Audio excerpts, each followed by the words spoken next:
de m'autoriser à me faire représenter le cas échéant lors de la signature du dit acte en donnant mandat à un de mes adjoints dans l'ordre du tableau. Donc ça sera de manière qu'épisodique, mais c'est quand même important. Donc je vous demande de vous prononcer sur cette question et de savoir donc si déjà est-ce qu'il y a des remarques. Bon, ça paraît logique de procéder par cette formule, parce qu'en fait, il suffirait que, voilà, un instant, et la signature ne se fait pas, et puis la vente n'a pas pu se réaliser. Donc, puis ça évite aussi aux futurs acquéreurs de revenir éventuellement s'ils n'habitent pas la commune. C'est plus ça, parce que en fait, souvent la problématique, elle se pose pour moi le mercredi après-midi. C'est comme ça, comme je suis encore un peu de cours. Et parfois, il y a des familles où ils peuvent que le mercredi après-midi. Donc, c'est important pour ces questions-là. Voilà. Donc, qui est favorable? Je vous remercie. Donc, point suivant. Affaires financières. Donc, le plan de relance appel à projet numérique dans les écoles élémentaires. Donc, avant de commencer, je tiens à saluer le travail conjoint de Céline Ringard et de Philippe Pelletier, qui ont fait un gros travail quand même auprès des écoles pour faire déjà un état des lieux et d'adapter finalement la demande, ce qu'on pouvait financer sur le plan numérique pour que ça réponde vraiment aux besoins des écoles. Donc je te laisse la parole, Céline. Après, je sais pas comment vous êtes... non, c'est toi qui présente et puis Philippe complétera si besoin.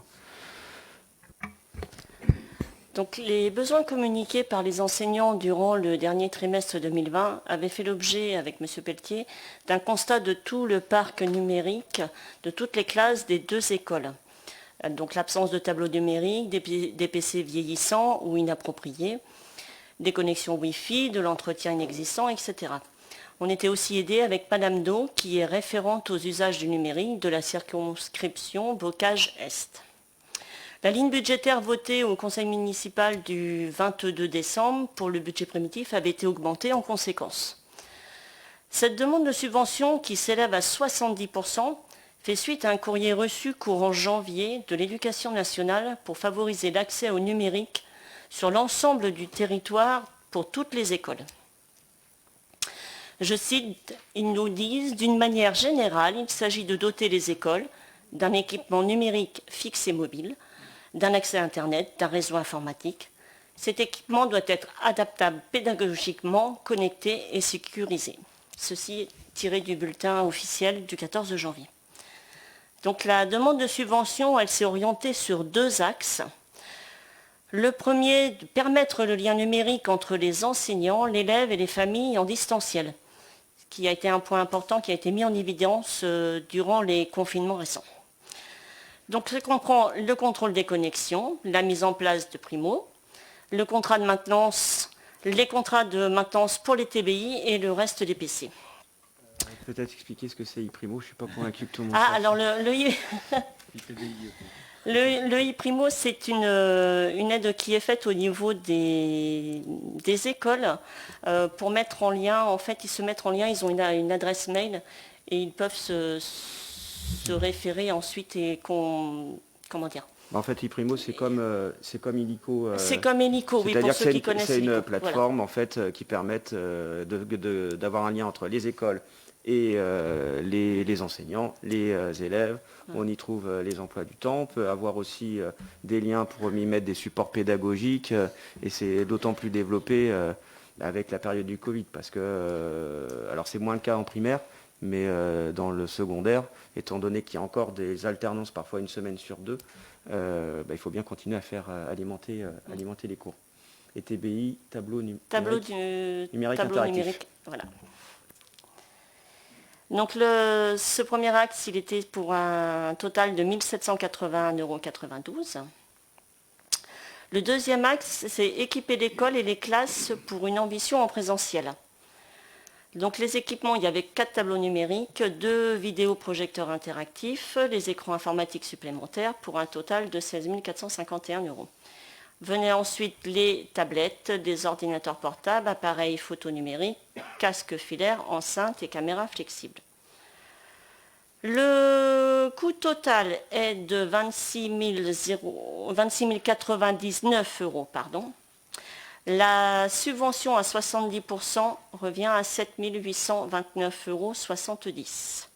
Pour rappel, la ligne budgétaire qui avait été votée au mois de décembre était de 15 000 euros.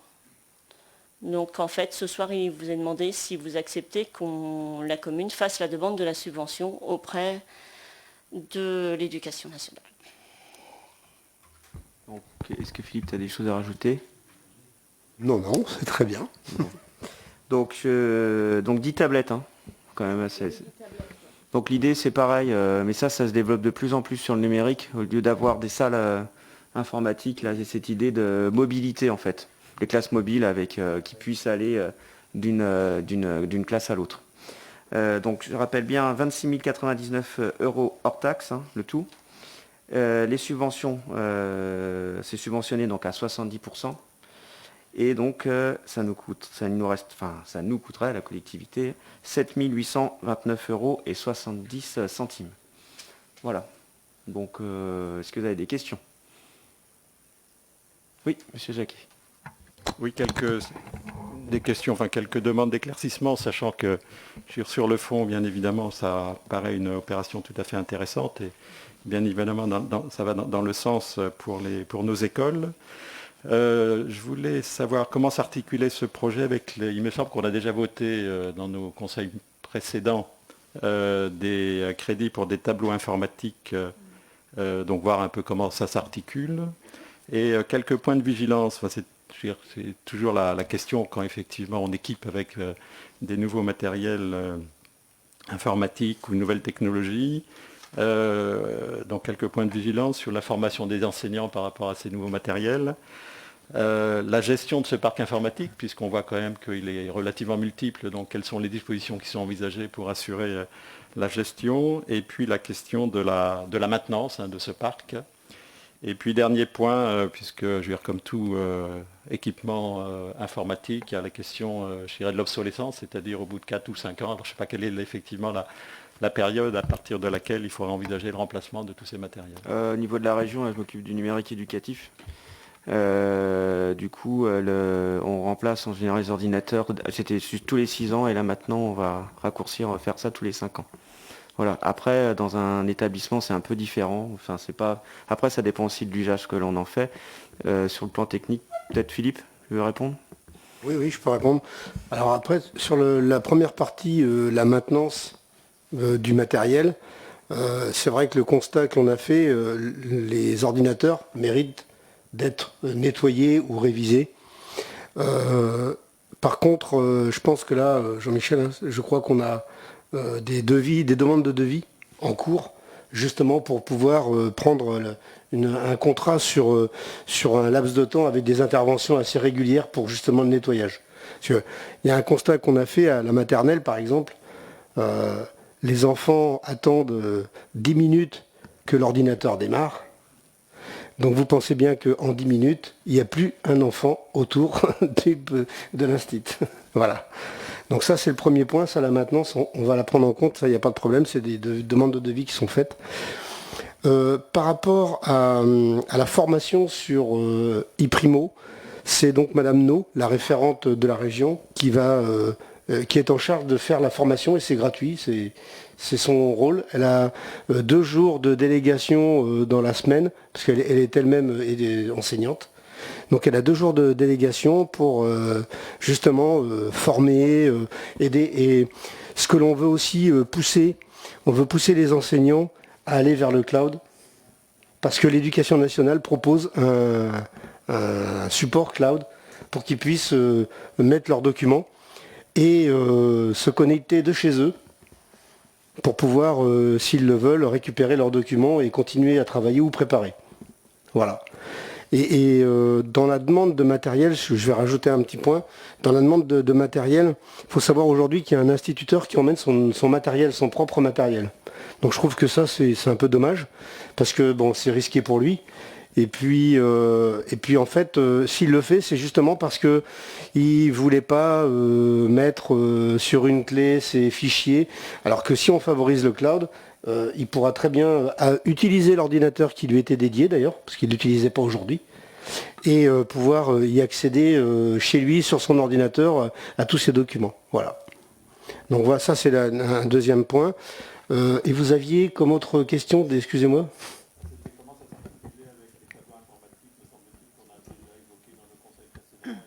Oui, alors en fait, il y a des tableaux informatiques qui sont déjà arrivés. Il y en a un qui était...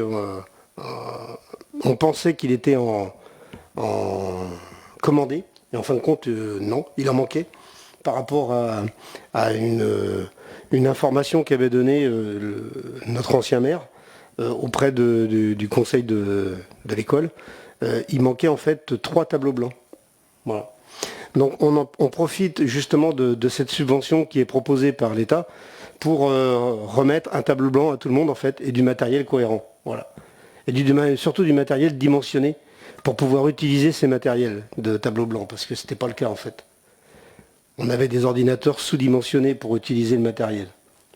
Donc ces ordinateurs-là vont être nettoyés, mais vont être répartis pour l'utilisation des élèves à des accès Internet lors de sessions d'exercice avec leur enseignant. Voilà.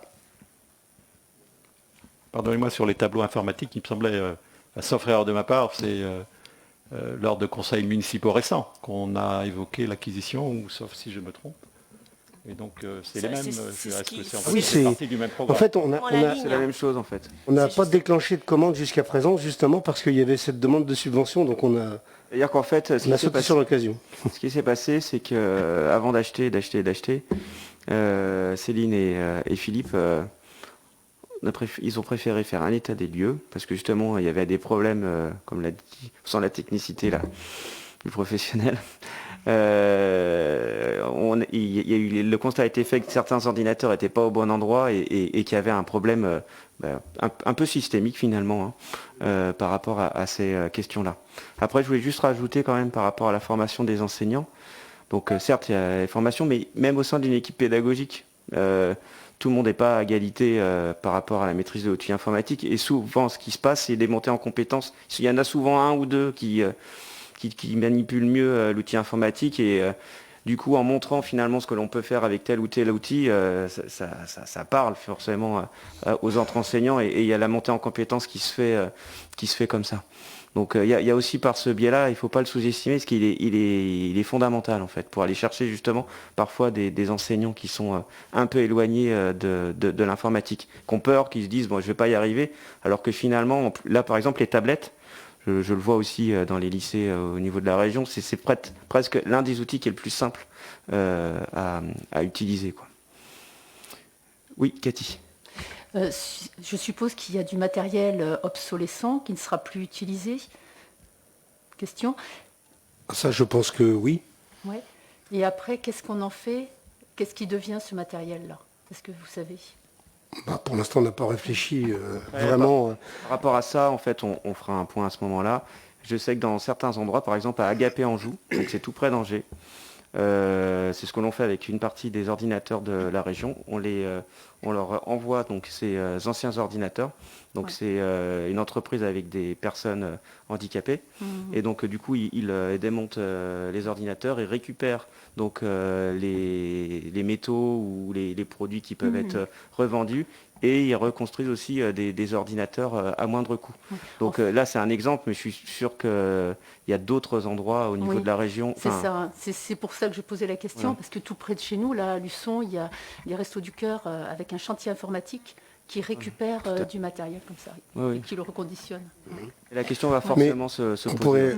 On pourrait envisager aussi de pourquoi pas le donner à des familles un peu défavorisés et du coup leur permettre d'avoir aussi un matériel chez eux s'ils n'en ont pas, parce que tout le monde n'est pas forcément équipé d'informatique, quoi. Pourquoi pas, ça pourrait servir aussi des Arminois, quoi. Voilà. Oui, c'est ce que je voulais demander, parce que pendant la crise, on voit bien qu'il y a eu la distance de prise, on ne pouvait plus aller à l'école par certains moments, enfin les enfants ne pouvaient plus y aller, et ça posait un problème de suivi, parce qu'il y avait des familles qui ont dû emprunter des ordinateurs à l'école, ils l'ont fait gratuitement et c'était très bien, mais du coup ça permettrait évidemment que certaines familles puissent avoir accès à ce matériel s'il est toujours utilisable. Donc faudrait réfléchir à la question, je pense que ça peut être intéressant. Ouais. Après, faut voir si en fait ces ordinateurs peuvent être réutilisés. Parce que la question, par exemple, je suis désolé, je peux comparer avec la région, c'est ce que je connais le mieux. Mais là, il y a eu la question de l'Ordipass, par exemple, qu'on a abandonné, par exemple, notre majorité, avec cette idée de fournir un ordinateur aux personnes avec des revenus modestes. Et là, on est donc dans une logique de fournir un ordinateur pour chaque élève qui va rentrer en seconde, là, à la rentrée prochaine. Et par rapport justement à ces ordinateurs qui sont... moi, j'avais eu l'idée, par exemple, pour ces fameux ordinateurs là d'Aguepeur-Anjou, de fournir, par exemple, peut-être des personnes qui n'avaient pas forcément les moyens. Mais il faut faire attention parce que faut pas non plus qu'ils aient un ordinateur au rabais, quoi. Donc ça peut être à double tranchant, c'est-à-dire que parfois, et je parle en connaissance de cause, hein, du coup, en voulant partir d'un bon sentiment, finalement, derrière, ça fait l'effet inverse. Donc je pense que cette question-là des ordinateurs en fin de vie, il y a la question du recyclage, et après, par rapport à la réutilisation, c'est les questions qu'on va se poser. Mais on trouvera une solution, et puis ça pourra faire l'objet aussi d'une réunion à plusieurs, hein, clairement. Après, ce qu'il faut voir, c'est que, bon, c'est peut-être un petit peu plus technique, mais quelquefois, il suffit de prendre de la mémoire d'un ordinateur pour gonfler le deuxième, et on en a un qui est un peu plus compétent et qui peut être utilisé plus facilement. Voilà. L'avantage qu'on a, c'est que dans une commune, on a plus de flexibilité, d'une certaine manière, plus de souplesse pour essayer, expérimenter, que dans une région où c'est assez énorme, quoi. Ou Non, même puis, le département, quoi. Ouais, et puis effectivement, si les ordinateurs sont changés tous les 5 ans, enfin, je sais pas, moi, je change pas mon ordi tous les 5 ans, donc... Ça, c'est au niveau de la région. Hein. Ouais, je comprends bien. Mais après, un ordi qui a 5 ans, je pense que, effectivement, avec de la mémoire et un petit bidouillage informatique, moi, je suis pas pro, mais ça peut... Excuse-moi. Mais voilà, enfin, 5 ans, ça me paraît... Enfin, après, voilà, il faut voir à l'usage comment ils sont, mais voilà, c'est à réfléchir. Pour clôturer un peu le débat, là, ce qui est bien, en fait, le travail conjoint là, de Céline et de Philippe, c'est que vous avez fait un état des lieux. Et c'est bien en début de mandat, et du coup, ça permet de se projeter correctement. Pas acheter pour acheter, quoi. C'est pas parce qu'en fait, parce que finalement, on aurait pu répondre simplement à la demande. Et en fait, ce qui est bien, c'est que le fait de s'être déplacé sur place, de voir, parce qu'il y a l'équipement, mais il y a aussi tout le réseau. Si le réseau, ça marche pas bien, si les équipements sont pas adaptés, ça sert à rien, en fait. Finalement, on pédale dans la semoule. Est-ce que tu veux rajouter quelque chose, Céline ? C'est vrai que tout ce qui avait été fait avant, on avait augmenté justement la ligne budgétaire, mais on savait qu'on n'avait pas avoir la possibilité de tout faire. Et cette subvention, en fait, elle arrive à point nommé. Donc, on a la possibilité d'en demander. Et justement, on arrive à la moitié de la ligne. Donc, on peut presque servir les demandes complètes des 2 écoles qui ont été faites en fin d'année. Et je trouve que c'est vraiment la bonne occasion et je pense qu'il ne faut pas la rater. Donc cette subvention, elle vient de l'État dans le cadre du plan de relance, hein, je le rappelle, et c'est lié à la situation sanitaire avec toutes les problématiques que tu as évoquées, par exemple, Patricia. Donc je rappelle, ce programme, il est prévu pour l'année 2021. Donc il a fait l'objet d'une demande de subvention au titre du plan de relance, dans le cadre de l'appel à projet pour un socle numérique dans les écoles élémentaires. L'enveloppe globale de travaux envisagés à la suite d'une concertation entre la commune, les enseignants et la référente aussi aux usages du numérique de l'éducation nationale, pour rentrer dans le référentiel aussi, c'est important, s'élève à 26 000,99 € hors taxe, 26 099 €, pardon, excusez-moi, je ne sais plus lire, hors taxe. La subvention donc attendue de 70%, et donc le reste à charge pour la commune serait de 7 829,70 €. Est-ce qu'il y a des oppositions ? Des abstentions ? Je vous remercie. J'avais juste une question, Philippe, là, par rapport à cette subvention qui est non négligeable, effectivement. Si toutefois l'école élémentaire du privé souhaitait investir, bien évidemment, à leurs frais, est-ce qu'ils pourraient également prétendre de cette subvention ? Après, ça ne nous regarde pas, c'est eux qui font. Hein. Mais je pense, Non, mais c'est une question. je pense je pense qu'ils doivent avoir le droit. Ouais. Je pense qu'ils doivent avoir fait la demande en fait.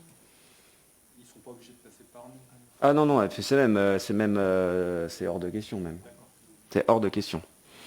On va pas raviver la lutte scolaire là. Hein. Je parle uniquement de demande de subvention. Ok, ça marche.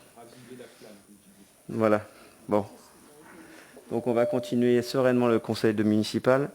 Donc deuxième point, fixation des taux d'imposition 2021. Alors, vous avez peut-être vu ça au niveau de l'actualité, hein, les changements, je ne sais pas. Donc depuis la loi de finances 2021, qui a été votée et a été introduit dans le cadre de la réforme de la taxe d'habitation, un transfert de fiscalité permettant de neutraliser la perte de la taxe d'habitation pour les communes. Donc les communes récupèrent, donc ça a été vu au niveau des médias, mais bon. Les communes donc récupèrent désormais la part départementale de taxe foncière sur les propriétés bâties. Donc il convient de valider le nouveau taux taxe foncière sur le bâti de la manière suivante, les permettant d'assurer une neutralité fiscale pour le contribuable, c'est-à-dire qu'en fait on ne touche pas au taux, hein, ça reste identique. Donc ce taux, pour cette taxe foncière sur le bâti 2021, correspondrait au taux communal voté le 22 décembre 2020, plus le taux départemental à 16,52%, ce qui fait un pourcentage à 41,59%. Voilà. Est-ce qu'il y a des remarques? Oui, simplement, je regardais à partir de l'exemple qui est le mien, puisque chacun peut faire. La question maintenant, c'est le département qui a une ressource quand même non négligeable en moins. Comment va-t-il financer ces activités? Alors, dans la gazette des communes, l'État s'engage à maintenir pour les départements ce manque. Maintenant, il ne peut plus être le maître d'œuvre pour jouer sur la variante du taux. Ça sera quelque chose de figé.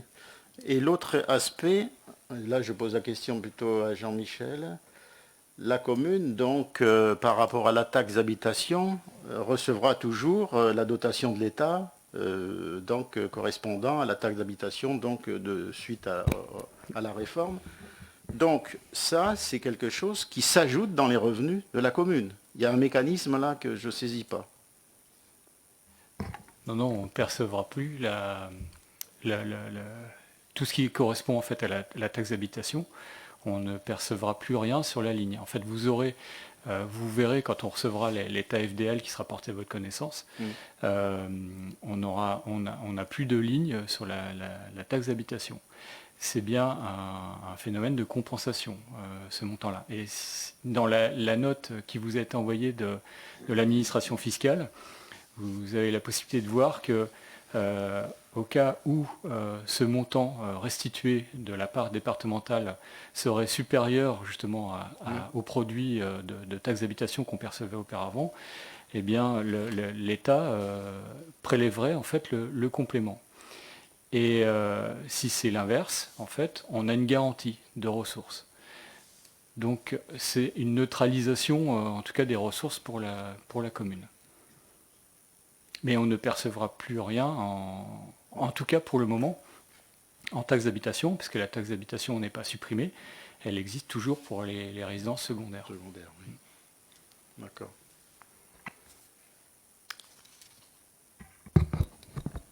Donc je vous demande de statuer.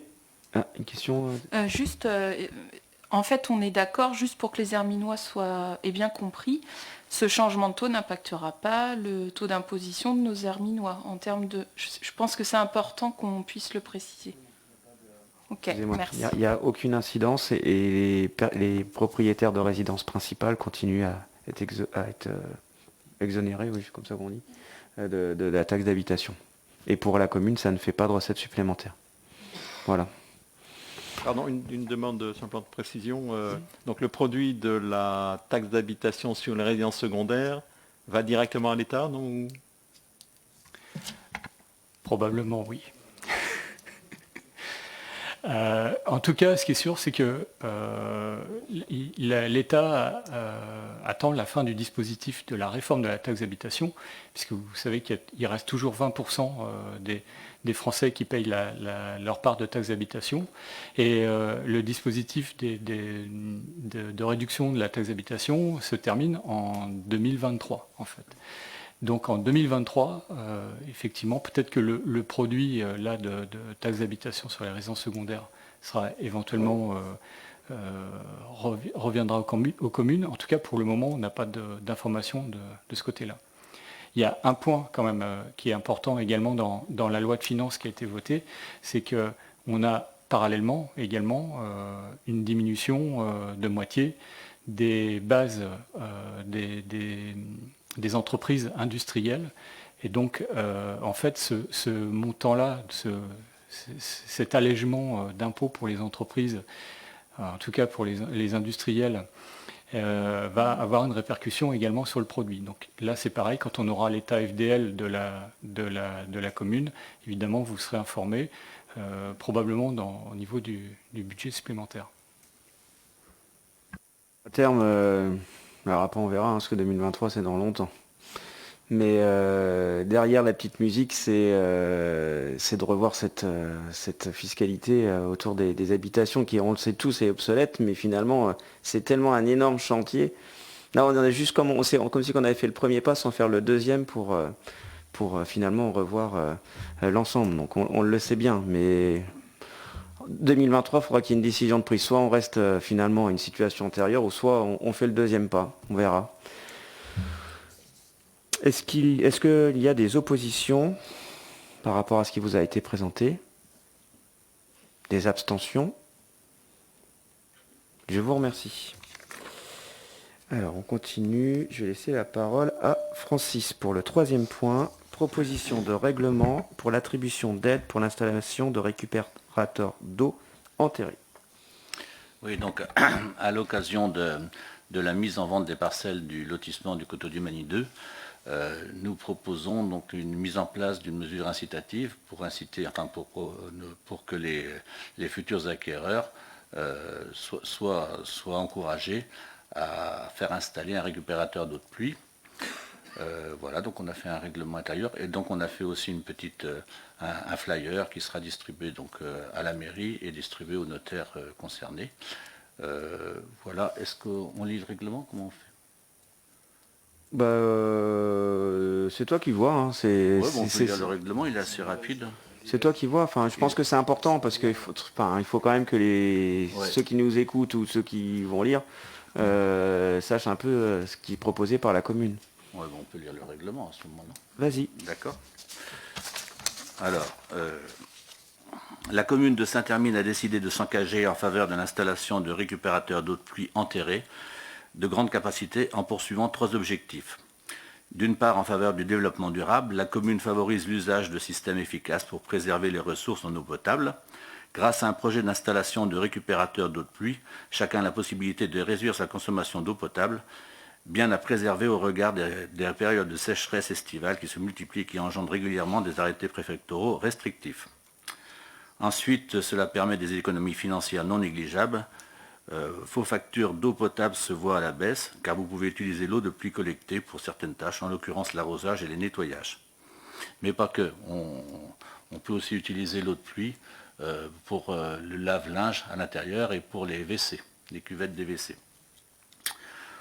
Au-delà des économies financières, la récupération d'eau de pluie permet également de limiter les inconvénients des rejets d'eau pluviale en zone urbaine, pour ne citer que les problèmes d'inondation ou d'imperméabilisation des sols. Donc article 1er, périmètre et objet du règlement. L'ensemble des résidences principales de la commune de Saint-Hermine est concerné par ce dispositif. Les bénéficiaires, sous réserve des conditions énumérées ci-après, l'aide pourra être accordée aux personnes physiques ou morales qui affectent leurs locaux d'habitation à la location, aux copropriétaires qui sont présentés par un syndic ou un représentant mandaté par les copropriétaires de l'immeuble, et aux associations qui sont propriétaires des bâtiments dans lesquels s'exerce leur objet social. Article 3. Conditions d'obtention. Toutes les habitations ou projets d'habitation à condition que le terrain permette l'installation d'un récupérateur enterré de plus de 3 mètres cubes. Les aides ne peuvent être attribuées que dans la limite des crédits disponibles au budget primitif de la commune. La demande et l'accord de subvention doivent être préalables aux travaux au moins 2 mois avant. Tout début d'exécution de l'action subventionnable avant l'attribution de l'aide rend la demande inéligible. Le droit de subvention est ouvert par propriétaire pour sa maison d'habitation ou son locatif. L'aide est accordée sous réserve du respect du cahier des charges techniques joint au présent règlement. Le bénéficiaire s'engage à réaliser l'opération ou l'action dans un délai maximum de 9 mois à compter de la décision d'attribution de la subvention. À défaut, l'aide sera abrogée. L'aide sera versée après visite technique par la commune, avant rebouchage de la fosse. Article 4, donc montant de l'aide, donc l'installation d'un récupérateur d'eau de pluie enterré, donc on propose 20% du coût TTC, dans la limite de 300 € et dans la limite aussi de l'enveloppe bien sûr. Mais c'est pour les citernes, pour les récupérateurs de plus de 3 mètres, et ceux qui sont enterrés. L'article 5, les modalités. Donc la demande doit être faite 2 mois avant le début des travaux. Elle devra impérativement être renseignée et accompagnée des pièces suivantes: une lettre de demande d'aide, un devis détaillé respectant les prescriptions techniques et les photos avant travaux. Ensuite, une visite technique de la mairie avant enfouissement définitif de la citerne sera obligatoire pour le contrôle de l'installation et pour déclencher le paiement de l'aide communale. Le paiement de l'aide se fera à l'exécution des travaux, sur présentation de la facture acquittée, conforme au devis présenté à laquelle sera jointe un RIB et des photos après travaux. Ce paiement s'effectuera sous réserve de la stricte application des règles énoncées aux articles 3 et 4 et dans la limite des crédits disponibles. Article 6, composition de la commission d'attribution. Les dossiers seront étudiés au bureau municipal. L'attribution des aides entrant dans le champ des compétences du conseil municipal, la décision prendra la forme juridique d'une délibération. Durée du présent règlement. Le présent règlement prendra effet dès qu'il aura été rendu exécutoire et sera valable jusqu'à la clôture du dispositif par le conseil municipal et sous réserve du vote des crédits nécessaires au budget primitif. Voilà. Est-ce que vous avez des questions par rapport à ça? Donc il faut savoir quand même qu'un mètre cube d'eau, c'est 3,19 €, assainissement compris, donc c'est quand même important. Voilà, est-ce que vous avez des questions? Je pense que de toute façon, ce règlement sera mis sur le site internet de la commune et sera mis sur les différents réseaux de la commune. Après, c'est le même fonctionnement un peu que les aides pour les ravalements de façade. Donc quand les personnes ont des interrogations, il ne faut pas hésiter à contacter la mairie. Donc Marie-Thérèse Guinaud s'occupe de ce point-là pour les ravalements de façade. Pour les récupérateurs d'eau, pareil, les gens pourront prendre contact avec la mairie et verront directement avec Francis. Voilà. Il faut savoir quand même qu'un mètre cube de toiture reçoit à peu près 700 litres d'eau de pluie par an. C'est quand même important. Un mètre carré, oui. Un mètre carré, donc c'est quand même important. Vas-y Patricia. Ouais, j'avais une question en fait. Francis, tu dis que avec cette cuve, on peut utiliser l'eau pour les toilettes et la machine à laver, mais je pense qu'il faut un dispositif de filtrage en plus. Non, il faut un dispositif effectivement. Pour les toilettes, il ne faut pas de filtrage, mais par contre pour le lave-linge, il faut un filtreur. Il ne suffit pas de la cuve en fait. Oui. D'accord. Et donc il y a une pompe, il y a une pompe intégrée. Monsieur Jacquet. Oui, j'avais deux, trois questions. En fait, à la relecture sur les bénéficiaires, à l'article 2, ou alors je lis mal, mais est-ce que les propriétaires occupants sont bénéficiaires? Je suppose que oui. Oui, c'est dans l'article 1. Dans l'article 1, c'est l'ensemble des résidences principales est concerné. Article 2, les bénéficiaires. Et le premier alinéa, c'est aux personnes physiques ou morales qui affectent leurs locaux d'habitation à la location. Après, c'est les copropriétaires, après, c'est les associations. Il me semble qu'il y a une précision à apporter. Les propriétaires occupants... En fait, l'article 2, c'est les autres bénéficiaires. Pardon? En fait, l'article 2, ce sont les autres bénéficiaires. L'article 1, c'est les bénéficiaires. Je ne suis pas complètement sûr, pardonnez-moi, Monsieur Bouffour, mais... Ce qu'on va faire, c'est qu'on... Ce qu'on va faire... Je pense qu'il faudrait simplement... Ce que je vous propose, c'est que pour l'article 1, on peut le faire en un seul, là, article 1 et 2, peut-être non. Périmètre, objet du règlement et bénéficiaire. Voilà. Comme ça... tout le monde est englobé comme ça. Tout le monde est englobé et on mentionne bien, on distingue bien les premiers bénéficiaires, donc l'ensemble des résidences principales, et les personnes physiques. On fait des différents tirets pour indiquer les différents propriétaires. Non mais pardon, ça concerne effectivement toutes les résidences principales, mais les bénéficiaires de l'aide, c'est soit les propriétaires occupants, soit les propriétaires bailleurs. Oui, c'est ça. Il faut distinguer la résidence du bénéficiaire. Enfin, simplement, ce que je propose, moi, c'est simplement qu'à l'article 2 bénéficiaire, vous rajoutez un alinéa aux personnes physiques propriétaires de leurs habitations. Parce que c'est une suggestion. Il n'y a que ça, c'est bon. Oui, Si vous votez pour, on le met. Oui. Pardonnez-moi, c'est en relisant que je me suis... Non, je vous embête, mais ici, il n'y a pas de problème. Au-delà de cette remarque rédactionnelle, j'avais trois simplement demandes de précision. Hein. Est-ce qu'à ce stade, vous avez fixé un montant prévisionnel d'enveloppe ? Est-ce qu'on a une estimation du coût moyen ou est-ce que c'est 1500 € avec la subvention à 20% ? Et puis une suggestion qui serait dans le temps de faire une analyse du suivi des différents projets pour avoir une sorte d'harmonisation des coûts, enfin, en tout cas pour voir qu'il n'y ait pas des trop grands écarts, même si je sais bien, en fonction de la topographie des terrains, ça peut bien évidemment varier. Alors le coût global, on l'a calculé. Donc le terrassement, la citerne, la pompe de relevage, l'installation en robinetterie et en plomberie, c'est un maximum 4000 €. On a fait un flyer en disant pour moins de 4000 € parce qu'effectivement, quand on creuse un petit peu, on est plutôt autour de 2005 à 3005. D'autant plus que les technologies évoluent de plus en plus et maintenant il existe maintenant des récupérateurs d'eau qui ont la pompe de relevage intégrée à l'intérieur. Donc ça coûte encore moins cher. Donc tout ça, ça évolue, mais c'est un maximum de 4000 € par installation.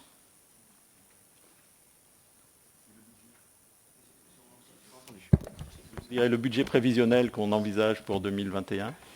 Eh ben, on aura la joie de le voter au budget supplémentaire du mois de juillet. C'est-à-dire que là, étant donné que le règlement arrive après le budget primitif à terme, ça sera lors du budget primitif, mais là on le mettra donc au budget supplémentaire. La somme exacte n'est pas décidée, mais on va commencer doucement peut-être. Mais je ne sais pas exactement là. Voilà. On essaiera de mettre quelque chose qui soit à la fois répondre aux attentes et tout en n'étant pas non plus disproportionné, parce que là faut que ça se lance. C'est un peu comme les aides aux façades. Au départ on savait pas trop et finalement au départ on en avait mis trop, mais c'est pas grave, après on le réajuste au fur et à mesure et on aura ce fameux suivi, parce qu'on l'a déjà en fait finalement. On a déjà cette expérience là du programme d'aide aux façades, donc finalement là on est sur le même principe. Mais on peut penser quand même qu'on pourrait aller jusqu'à une quinzaine, une vingtaine d'installations par an. Je sais pas. Oui, de toute façon, on va voir. Mais là, objectivement, la somme exacte, non, je ne sais pas. Et nous ne savons pas. Mais la différence entre les habitations, le ravalement des habitations, c'est qu'il y a des zones géographiques, disons, localisées. Tandis qu'ici, ça s'adresse à l'ensemble de la population, de Saint-Hermine, du Ciment, de la Vineuse, etc. Quoi.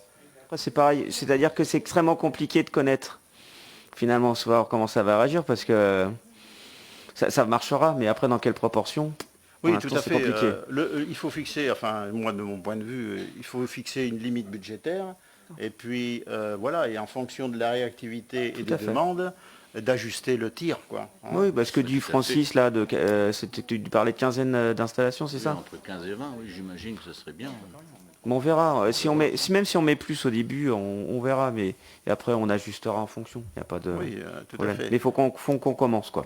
Alors, donc aller dans son sens, enfin encourager nos citoyens à récupérer l'eau de pluie, c'est quand même quelque chose d'intéressant, de positif, hein, là-dessus à 100%. Pourquoi plus tôt? Plutôt, non.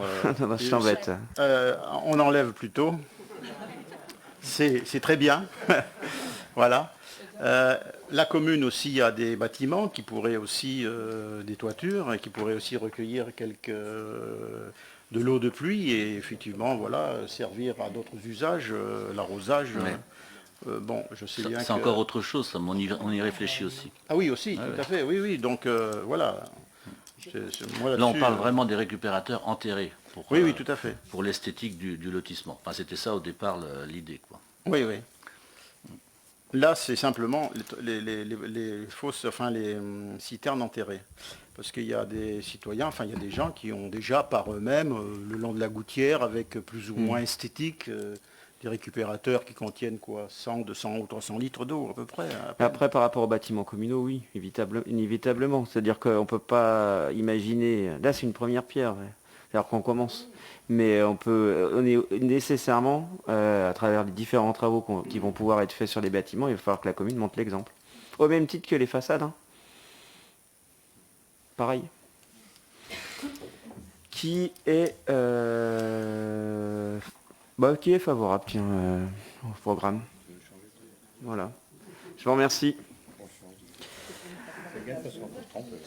Mais c'est faut bien que vous soyez attentifs. C'est pour ça que je change.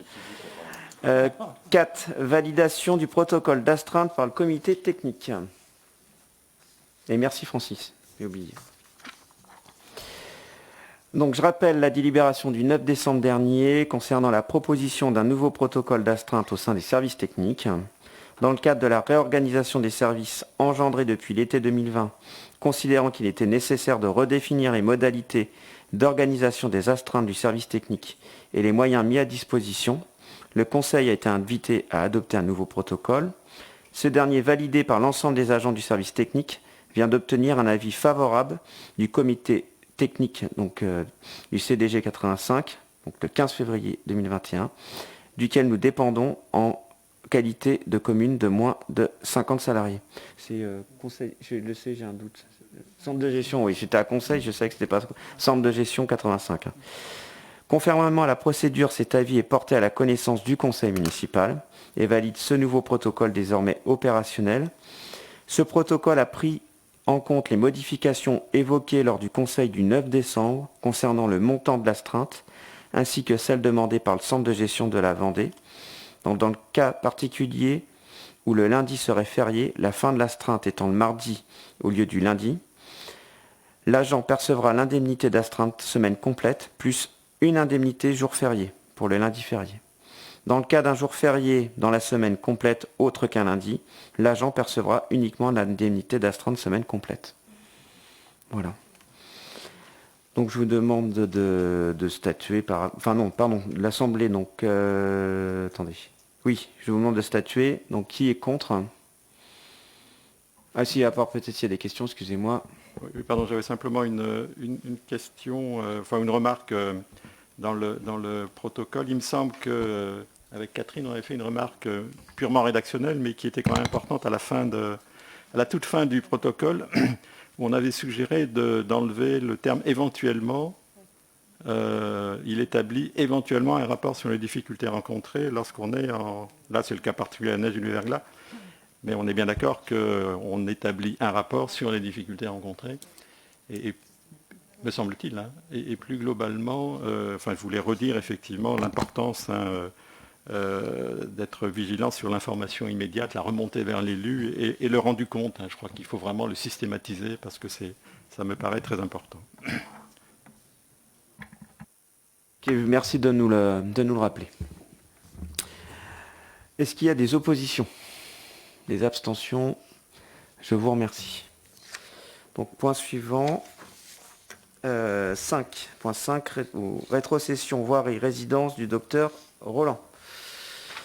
Donc, je rappelle donc au conseil municipal que lors de la construction de la résidence du docteur Roland, résidence destinée aux seniors, il avait été convenu par convention une restitution dans le domaine public des espaces communs, à savoir dans le cas présent de la voirie desservant les logements.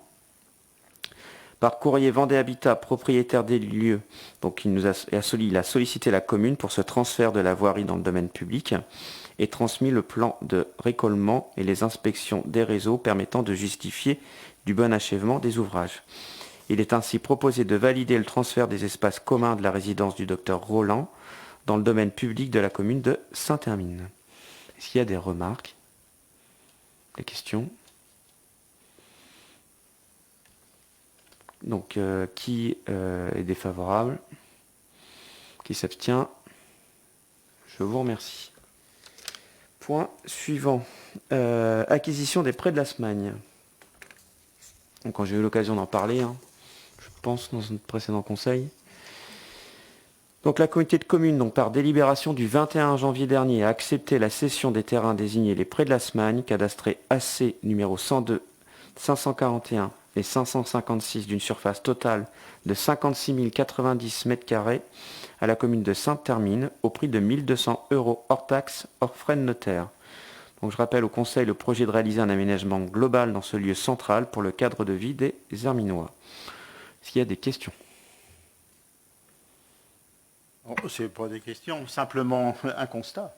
En fin de compte, de Sainte-Hermine, c'est passé au département. Du département, c'est passé à la communauté de communes du pays de Sainte-Hermine, qui lui-même a été transféré à la Comcom Sud-Vendée Littoral.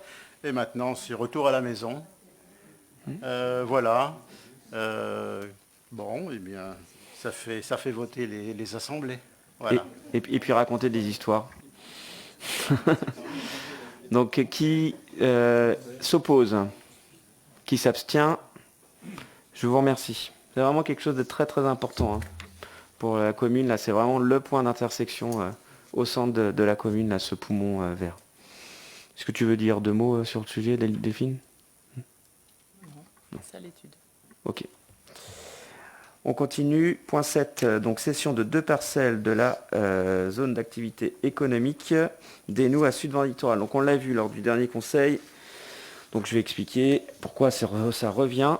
Donc lors de j'avais dit que je n'étais pas trop sûr, je ne savais pas trop au niveau comment il fallait faire. Donc j'ai vu Bruno Fabre, le vice-président en charge de l'économie au niveau de Sud-Vendée Littoral. Donc il m'a dit que c'était mieux que finalement la commune le vende à la communauté de commune, comme ça on est dans le cadre d'activité économique, pour que la communauté de commune après le revende à l'acheteur. Alors ça paraît, c'est très compliqué, ça paraît compliqué de l'extérieur, mais ça nous montre une chose, c'est que il faut être rigoureux au niveau des compétences des différentes collectivités. C'est simplement ça. Donc je rappelle que la compétence économie, c'est la communauté de communes et la région. Lors de la session du 2 février dernier, il a été décidé de vendre à une entreprise herminoise 2 parcelles. Donc cette décision a été prise conformément au choix de l'ancienne majorité qui souhaitait conserver cette bande de terrain en dehors de la zone d'activité économique Les Nous.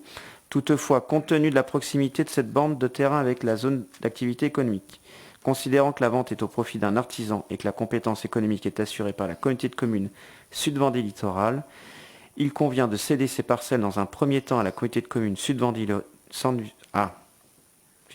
communauté de communes Sud-Vendée Littoral, ou SVL, qui se chargera de les vendre à l'entreprise demandeuse. Ces parcelles cadastrées ZS 508 et ZS 504, d'une superficie respective de 1300 m² et 1771 m², sont actuellement dans l'enceinte du service technique. Donc je précise que ces terrains ne sont pas utilisés par les services techniques, ne sont pas viabilisés et n'ont pas d'utilisation publique. Conformément à la législation, le domaine a été saisi et a estimé la valeur des parcelles ZS 508, 504 à 10 700 €. Il est proposé de céder ces parcelles au prix fixé par le domaine.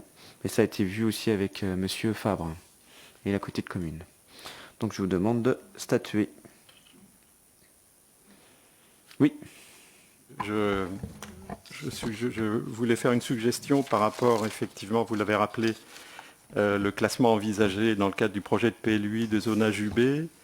Alors je suppose que l'acquéreur est informé de ce zonage dans le projet de PLUI, et qu'il sera informé que la commune fera reclasser, ou la communauté de communes, en zone économique lors de l'enquête publique. Enfin, je pense que c'est important qu'il y ait une trace pour qu'il n'y ait pas d'ambiguïté, sachant que le droit de l'urbanisme s'attache au terrain et pas au propriétaire. Tout à fait. On est d'accord. Est-ce qu'il y a d'autres remarques? Donc est-ce qu'il y a des oppositions? Des abstentions? Je vous remercie. Donc on continue. Évolution de l'offre de santé sur le secteur. Donc, je fais juste un petit point. J'ai rencontré Madame Pondevie, donc, qui s'occupe du centre Vendée Santé au niveau du département. Donc c'était une rencontre très intéressante et positive. Elle nous a rassuré sur le fait que sur le centre Vendée Santé, même s'il peut y avoir des fois du va-et-vient là, au niveau des médecins salariés, ceci étant, ça ne changera en rien le nombre de patients pris en charge par le centre Vendée Santé. Et d'ailleurs, c'est pour être vigilant par rapport à ce point-là, qu'au mois de juin, enfin milieu d'année, qu'ils ont réduit en fait leur nombre ils n'ont pas augmenté leur patientèle pour se retrouver dans une situation où ils seraient dans l'incapacité de répondre aux différentes demandes. Donc je tenais à le souligner. Donc l'entretien s'est bien passé et c'était positif. Hein, voilà. Donc c'est vraiment une démarche partenariale et quelque chose de très bien. Concernant l'annonce médicale, on a eu une réponse vendredi dernier. J'ai contacté ce médecin lundi matin. Alors, je vous annonce pas qu'il va venir, hein. C'est pas ça que je vous annonce. Je vous annonce qu'on a répondu à l'annonce, c'est pas tout à fait pareil. Un médecin marocain qui n'est pas inscrit à l'ordre des médecins, mais qui a déjà fait je me souviens plus exactement de la formulation, mais je crois des stages rémunérés en France. Comment ? Et dans les hôpitaux. Et donc du coup, là, on va voir justement comment faire pour transformer, qu'il soit inscrit au Conseil de l'Ordre et que finalement, il puisse venir peut-être à Saint-Hermine. Là, c'est une première approche, mais en tout cas, c'est important aussi de dire quand il y a des choses qui sont positives. Voilà. Donc je vous tiendrai au courant, je ferai un petit point à chaque fois là, régulier concernant l'offre de santé parce que je comprends tout à fait que ce soit un sujet anxiogène pour une partie des Herminois qui n'ont plus de médecin. Mais on y travaille, c'est quelque chose, il n'y a pas une journée où on n'y pense pas et ça progresse, on avance. Voilà. Avec tous les partenaires qui sont le département, la communauté de communes, la commune bien entendu, le collectif, tous ceux qui veulent finalement faire en sorte qu'on retrouve une situation sereine sur la commune de Saint-Hermine. Tu veux dire quelque chose, Catherine ? Je vais juste rajouter que le collectif, en la personne de M. Micot, avait demandé un rendez-vous au président du département et il aura ce rendez-vous la semaine prochaine. Est-ce que, Catherine, tu veux intervenir ? Enfin, Catherine. Voilà, désolé. Intervenir sur le collectif. Oui, alors le collectif, déjà on a eu de bonnes réponses par rapport aux signatures, parce qu'on a eu 2600 signatures papier et plus de 10 000 signatures sur le site. Il a été envoyé 45 courriers à peu près, entre 40 et 50 courriers, à toutes les facultés de médecine, parce que dans le collectif, il y a un médecin retraité qui nous a bien aidés sur ces courriers et on a ciblé toutes les facultés de médecine pratiquement toute la France. Bon voilà.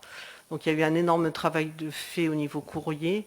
Nous avons rendez-vous avec le député, le collectif a rendez-vous avec le député vendredi après-midi et donc avec Yves Vinet, donc le président du département, la semaine prochaine. Voilà, et puis on espère avoir d'autres rendez-vous. Le collectif de Luçon vient se présenter, on va faire une réunion commune avec le collectif de Luçon samedi matin. Et nous sommes en relation avec le collectif de Fontenay, qui lui a eu quand même des courriers, des rendez-vous aussi par rapport du fait qu'on avait créé notre collectif sur Saint-Hermine. Il y avait des organismes qui ne leur avaient pas répondu et du fait qu'il y a le collectif sur Saint-Hermine, ils ont eu des réponses. Donc ils ont des rendez-vous, notamment pour l'hôpital de Fontenay. Il manquait de médecins sur l'hôpital de Fontenay, donc là ils ont des pistes et des rendez-vous. Ce qui fait que, le fait de se grouper en collectif, ça a quand même fait bouger des choses. Voilà. Donc on espère aller un peu plus loin. Et pour compléter aussi avec la venue de parlementaires, Annick Billon vient à Sainte-Gemme-la-Plaine le 19 mars pour rencontrer plusieurs élus de la communauté de communes parce que c'est quand même une problématique qui n'est pas spécifiquement herminoise, qui est beaucoup plus globale. Voilà. Voilà sur ce que je pouvais dire. Et il restait un dernier point, compte rendu des décisions prises dans le cadre des délégations accordées à moi-même. Donc allez-y Jean-Michel. Parler de soi à la troisième personne, je vois sourire Jean-Michel, mais bon. Ça ne se voit pas, j'ai le masque. Décision du maire du 11 février 2021 concernant l'avenant numéro 1 pour la maîtrise d'œuvre de réaménagement et de mise aux normes de la piscine municipale à la société Aqua Loisirs, suite à l'établissement de l'estimation définitive pour un montant de 322,94 € TTC. Décision du maire du 11 février 2021 pour la maîtrise d'œuvre pour la mise aux normes de la piscine sur la phase exécution, donc à la société Aqua Loisirs pour un montant de 28 581,84 € TTC. Décision du maire du 2 mars 2021 concernant la coordination sécurité et protection de la santé dans le cadre de réaménagement et de la mise aux normes de la piscine municipale. C'est la société ATE qui a obtenu le marché de La Roche-sur-Yon pour un montant de 1 920 € TTC. Et concernant les baux, arrêté du 22 février 2021 concernant une convention de mise à disposition de la salle du quartier du Magny au profit d'un centre d'études et de formation de l'industrie, le CEFI, pour un montant de 1 600 €. Formation qui se termine le 7 mai. Voilà. Donc le conseil municipal l'ordre du jour est terminé. S'il y a des questions. S'il n'y a pas de questions, je vous souhaite une bonne soirée. Au revoir.